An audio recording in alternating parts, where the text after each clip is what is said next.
আসসালামু আলাইকুম। কেমন আছেন সবাই? অনেকদিন পর আপনাদের জন্য নতুন একটা ভিডিও নিয়ে আসলাম। শীতের সময় আমরা সবাই ফুলকপি, বাঁধাকপি এই ধরনের তরকারিটা খুব পছন্দ করে থাকি। বিশেষ করে আমাদের ঘরে সবাই ফুলকপিটা রান্না করা খুব পছন্দ করে। এজন্য আমি ফুলকপি আর নতুন আলু কেটে নিয়েছিলাম, ডিম সেদ্ধ করে নিয়েছিলাম, হাঁসের ডিম। আর এদিকে সামান্য পরিমাণে একটু কাঁচামরিচ আর পেঁয়াজ, ধনিয়া পাতা কেটে রেখেছিলাম। ডিমগুলো ছিলে যথারীতি আমি একটু তেল গরম করে নিয়ে তেলের ভিতরে একটু হালকা করে ভেজে নেব। কারণ আজকে রান্না হবে ফুলকপি, নতুন আলু দিয়ে, হাঁসের ডিম দিয়ে একটু ভুনা টাইপের তরকারি রান্না হবে। কার কাছে কেমন লাগে জানি না। আর কেউ কখনো অনেকে খেয়েছে, হয়তো বা অনেকে খায়নি।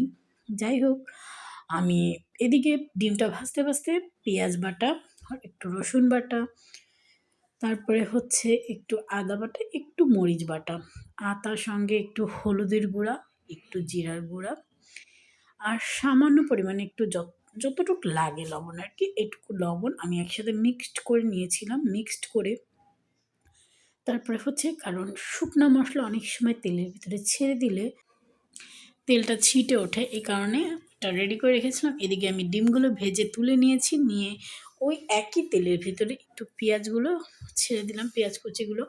কারণ এই পেঁয়াজ কুচি টা একটু বেরেস্তা টাইপের হবে। যখন একটু বাদামি রং চলে আসলো, তখন হচ্ছে আমি এর ভিতরে কাঁচামরিচ চেরাগুলো দিয়ে দিলাম। দিয়ে দেখুন পেঁয়াজটা কেমন লাল লাল একটু হয়ে এসেছে। এর ভিতরে এখন আমি যে মশলাটা রেডি করে রেখেছিলাম সেই মশলাটা দিয়ে দিলাম। দিয়ে মশলাটাকে ভালো করে কষাতে হবে যতক্ষণই মশলার উপরে একটু তেলটা না ওঠে। কারণ অনেক সময় মশলা কাঁচা কাঁচা গন্ধ থাকতে পারে। এই যে মশলার তেলটা উঠে গেছে, আমি এখন একটু নাড়াচাড়া দিয়ে মিক্সড করে নিয়ে তারপরে হচ্ছে সেই ধুয়ে রাখা ফুলকপি আর নতুন আলুগুলো দিয়ে ভালো করে কষিয়ে নেব। কারণ যে কোনো তরকারি কষানোর উপরে এবং তার মশলা লবণাক্তর পরে নির্ভর করে তার টেস্ট। মশলাটা যত ভালো কষানো হবে তত ভালো তরকারিটার টেস্ট আসবে। এই জন্য আমি ভালো করে কষিয়ে নিচ্ছিলাম আর একটু পরপরই একটু নেড়ে দিচ্ছিলাম। আবার ফুলকপি বেশি নাড়াচাড়া করলে ভেঙে যাবে।